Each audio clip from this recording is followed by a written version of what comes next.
Então, antes de mais nada, eu quero agradecer a todos os membros da banca que estão aqui presentes para a minha defesa, essa etapa importante.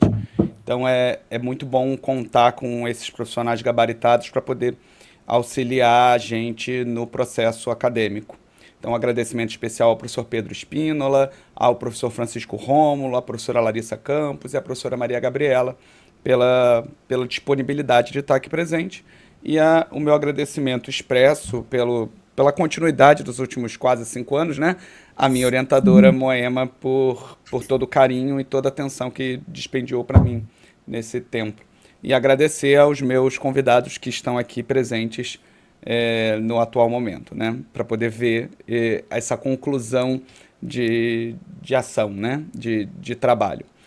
Antes da gente começar a falar de fato da pesquisa, eu achei que seria interessante fazer algumas observações rápidas antes.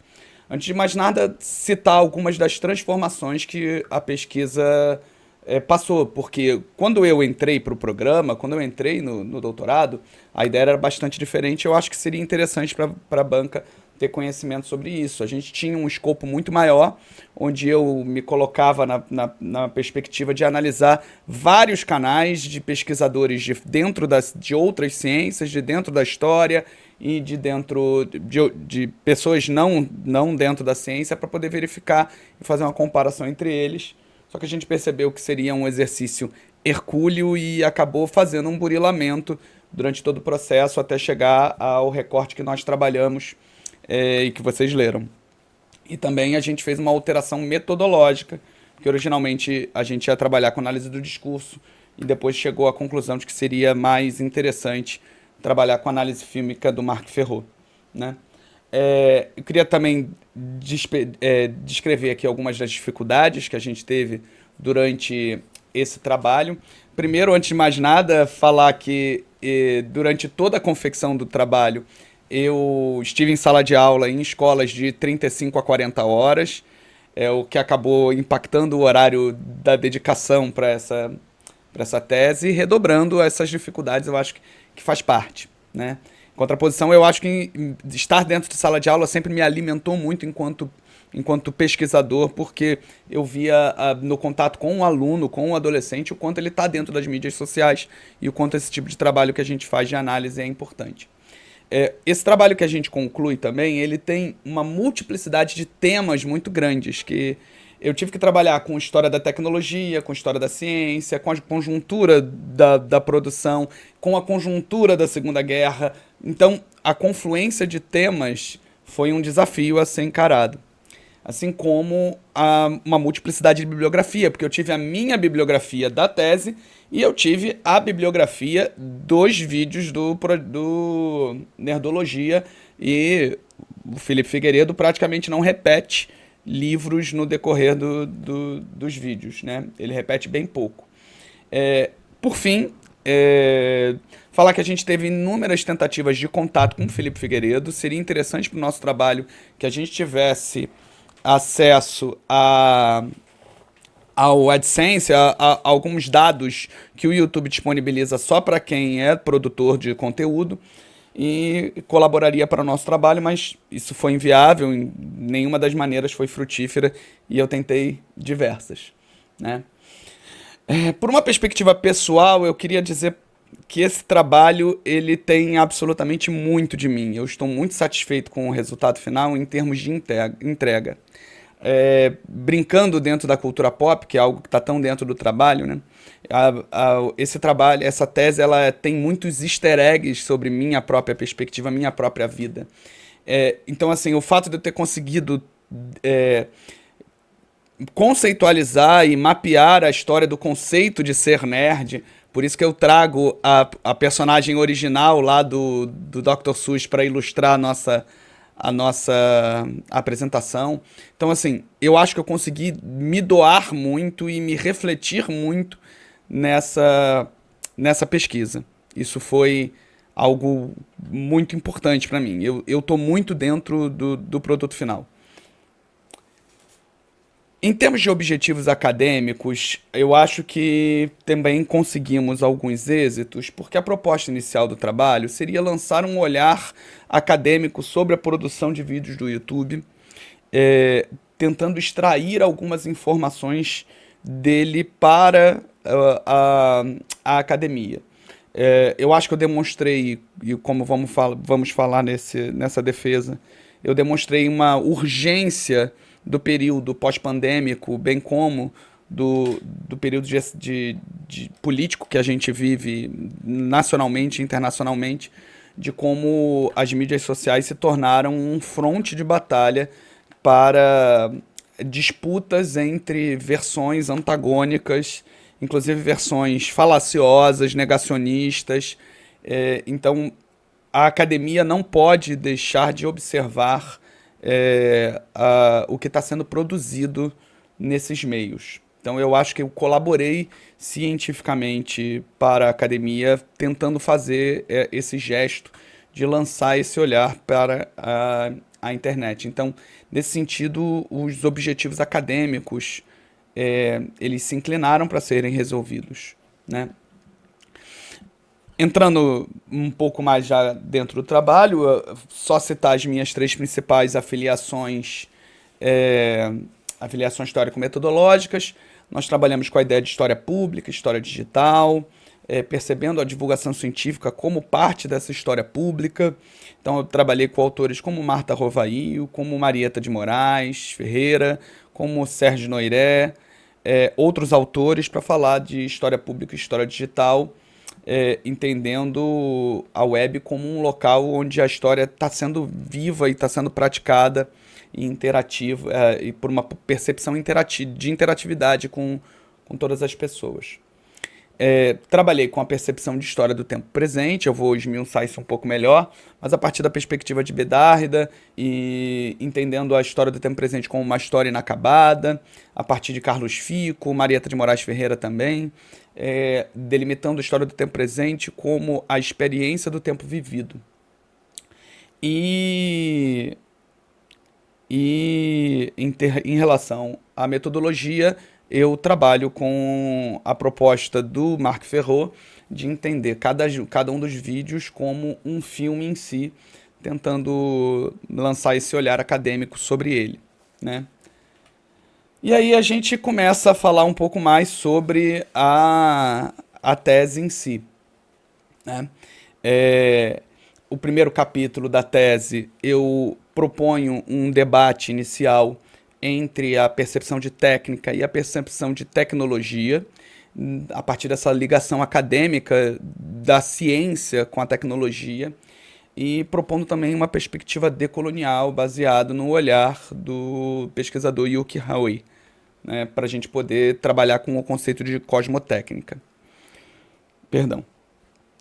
A partir desse debate é que eu começo a apresentar a história da internet, é, por essa perspectiva, desde a Guerra Fria, da ARPANET, até essa Web 2.0, que se torna mais robusta e mais próxima da web que a gente tem hoje, das mídias sociais, para então falar do surgimento do YouTube e um pouco sobre a internet no Brasil também, né? Sobre como essa internet vai ser instituída aqui no Brasil pelo projeto Cirandão e tudo mais. Eu falo um pouco também da história da divulgação científica, com um foco na história pública digital. Eu lanço esse olhar sobre a história da divulgação científica de história, desde as palestras que ocorriam em tempos idos, até a divulgação científica no audiovisual, aí o Carl Sagan na nossa apresentação para representar esse momento. E a partir dessa divulgação do audiovisual, ela chegando até o YouTube, que acaba apresentando uma incoerência. No momento que o YouTube democratiza o fato que qualquer cientista possa ir para a internet comunicar a ciência, ele também vai fazer com que a ciência se torne com que ela seja apropriada por diversos discursos que vão fazer uso político dela, como a gente está vendo com movimentos negacionistas científicos, com o terraplanismo, com o antivacina e outros movimentos, né? No nosso segundo capítulo, eu faço um debate sobre temporalidade, onde eu apresento a perspectiva de história do tempo presente como uma história em construção, e eu começo a fazer também uma caracterização da conjuntura produtora dos vídeos. Nesse debate da conjuntura, eu faço uma apresentação do período histórico que a gente vive hoje, marcado pelas ascensões conservadoras, e eu ofereço um debate sobre a ideia de fascismo, pós-fascismo, urfascismo e todas as designações do uso dessa palavra. Eu vou tracejar principalmente os discursos do presidente Bolsonaro, do ex-presidente Bolsonaro, feitos oficialmente a partir das características que Humberto Eco consideram características do urfascismo, do fascismo eterno, né? Caracterizando assim o Jair Bolsonaro como um pós-fascista, como parte desse movimento pós-fascista. Fazendo uma observação de que a caracterização, tratar a conjuntura histórica e falar um pouco mais sobre o governo Bolsonaro foi uma recomendação da qualificação que nós trouxemos para o trabalho. Chegando no terceiro capítulo, é o capítulo de análise, onde eu vou me aprofundar primeiro no canal, apresentando o projeto Nerdologia como parte do Jovem Nerd, que é começa como um blog, mas se torna uma empresa multimídia administrada inicialmente pelos produtores de conteúdo cariocas, Dave Passos e Azaghal. E o Azaghal e o Jovem Nerd, né, que são as alcunhas, até o momento que eles são comprados pela Magalu, e dentro desse guarda-chuva empresarial que o projeto Nerdologia surge e se mantém com bastante sucesso, apresentando seus vídeos. Nosso recorte são de 31 vídeos sobre a Segunda Guerra Mundial, são todos os vídeos que identificamos que falavam sobre a Segunda Guerra Mundial. Consideramos que o trabalho do Felipe tem muita eficiência no combate ao negacionismo e a fake news. Ele oferece uma ligação com cultura pop e com uma série de chaves midiáticas que permitem um engajamento muito grande das pessoas. E identificamos também algumas fragilidades, principalmente no manejo das fontes. Algumas fontes não são publicizadas. A gente identificou também algumas afirmativas que ele faz baseadas em determinadas percepções historiográficas que não estão declaradas dentro da sua bibliografia. Então a gente observou algumas fragilidades e a partir de cada um desses vídeos eu construí um quadro sinótico que, na nossa conclusão, nós pudemos utilizar para comparar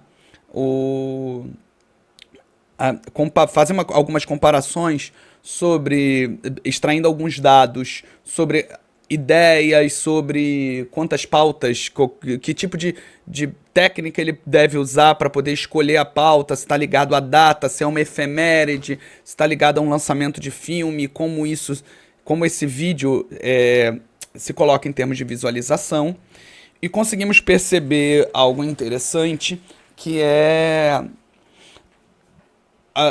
uma mudança no algoritmo dentro do YouTube que pode ter alterado o número de visualizações. Se a gente comparar vídeos do início do projeto Nerdologia, de temas semelhantes com outros vídeos já da segunda metade, a gente percebe que houveram mudanças no algoritmo do YouTube que passaram a não impulsionar algum desses vídeos, provavelmente ligado a uma ideia de censura prévia, porque houveram pressões sociais em cima do YouTube a respeito do combate a negacionismo, a combate à pseudociência, e algumas palavras pararam de ser impulsionadas, mesmo quando são proferidas por cientistas, por pessoas querendo instruir e não, digamos, incentivar. Com isso, a gente demonstra que o YouTube, apesar de ser muito interessante em termos de democratização e acesso, ele acaba dificultando criando dificuldades para o divulgador científico tirar o seu sustento e realmente verificar, manter o YouTube como uma fonte de renda.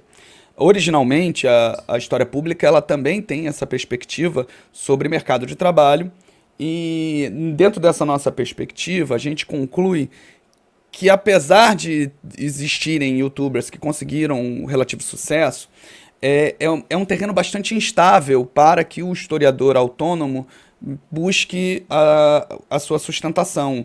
Porque existem diversas mudanças internas da rede e diversas questões que dificultariam para um pesquisador se manter enquanto produtor de conteúdo, a não ser que ele conseguisse uma viralização muito imediata que tem determinadas dificuldades e determinada aleatoriedade.